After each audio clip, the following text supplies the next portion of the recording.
Okay, everybody, so we're moving on to connective tissue now, which we have a lot of connective tissue in our body. It's the most abundant and widely distributed tissue type.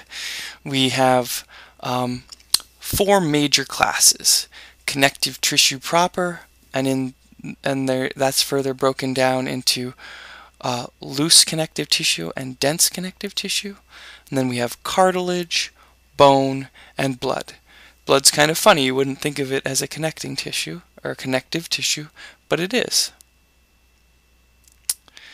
So this is a great if you want to know what the different classes and subclasses of connective tissues. Take a look at table 4.1 in your book. Let's talk a little bit about the functions of connective tissue. They bind and support other tissues. So those overlying epithelial tissues, they bind and support those tissue.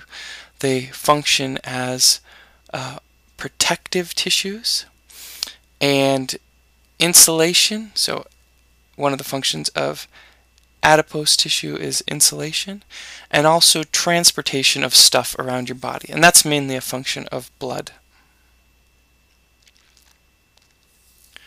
Connective tissues have mesenchyme as their common tissue of origin, and mesenchyme is a tissue.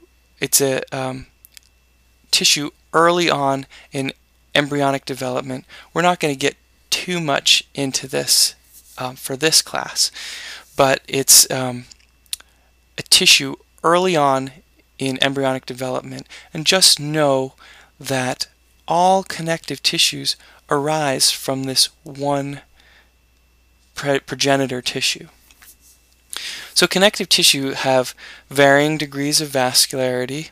So blood is obviously very vascular, and bone is actually fairly vascularized as well. You wouldn't think of it, but there's plenty of blood vessels in your bone, whereas cartilage tissue has very little blood supply to it.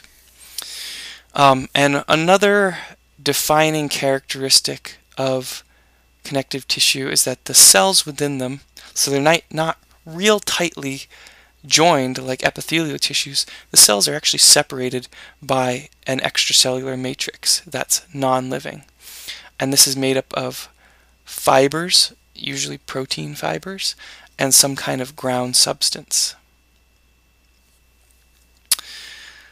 The ground substance it's a medium through which solutes diffuse between blood capillaries and cells. It is made up of interstitial fluids, adhesion proteins that help to glue things together within tissues, and then proteoglycans.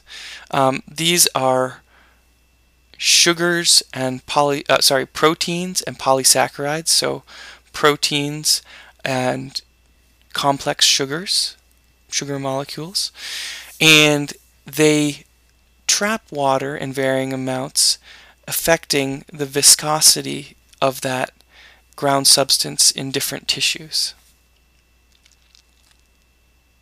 So one example of a proteoglycan, this chondroitin sulfate and hyaluronic acid, these are the substances that are found that make up what you think of as cartilage.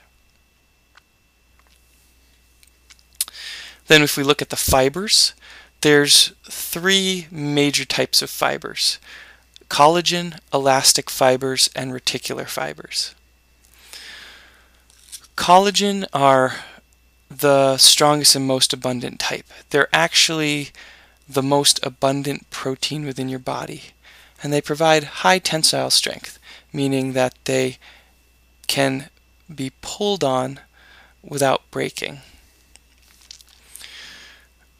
Elastic fibers are networks of long, thin elastin fibers, usually made up of the protein elastin, that allow stretch. The walls of our arteries have a lot of these elastic fibers in them. So they can stretch. When our heart beats, like the aorta, our heart beats and pushes a ton of blood into that aorta. It stretches, and then it stretches back and goes back to its original shape. And then reticular fibers are short, fine, highly branched collagenous fibers that make up an inner network of different glands and organs.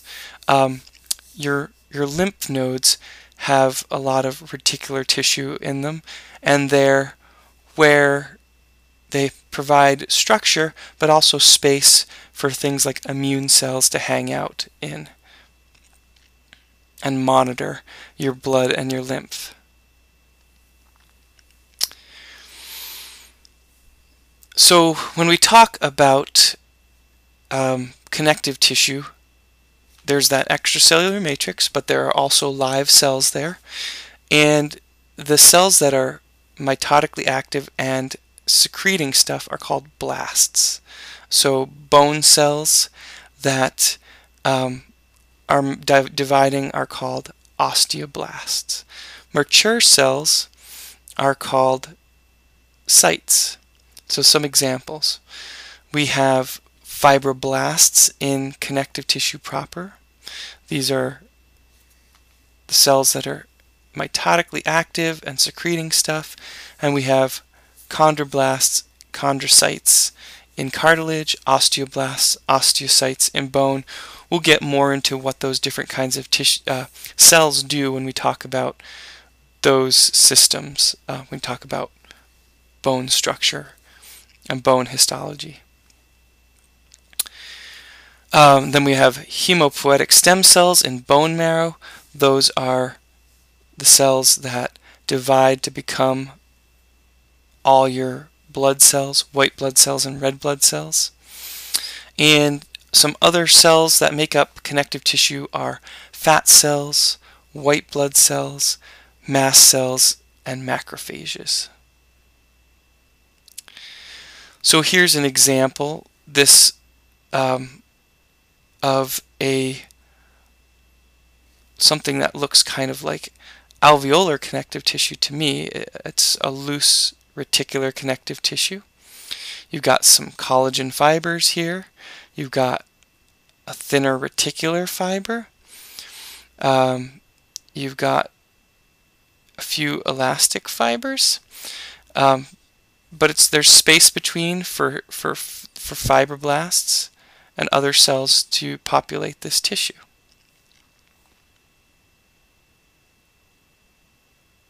So basically what you get out of this slide is that we've got an extracellular matrix and living cells here in these connective tissues. So I talked briefly about mesenchyme. It is the progenitor connective tissue, or the embryonic connective tissue that gives rise to all other connective tissue.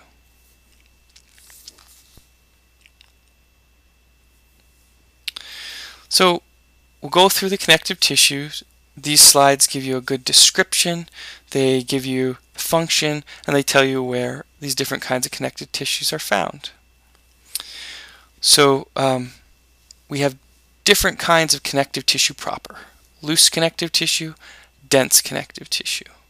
In the loose, we have areolar, adipose, and reticular. In dense connective tissue, we've got dense regular, dense irregular, and elastic. So areolar tissue has all three fibers. So it's got elastic fibers, collagen fibers, and reticular fibers. It's got a gel-like matrix, and the fibers are a lot more loosely wound than you'd find in a dense connective tissue. The cells that are found there are fibroblasts, fiber-secreting cells, macrophages. Those are the cookie monsters of the immune system that go around eating debris. and foreign invaders. And then mast cells and other white blood cells. These are other immune cells.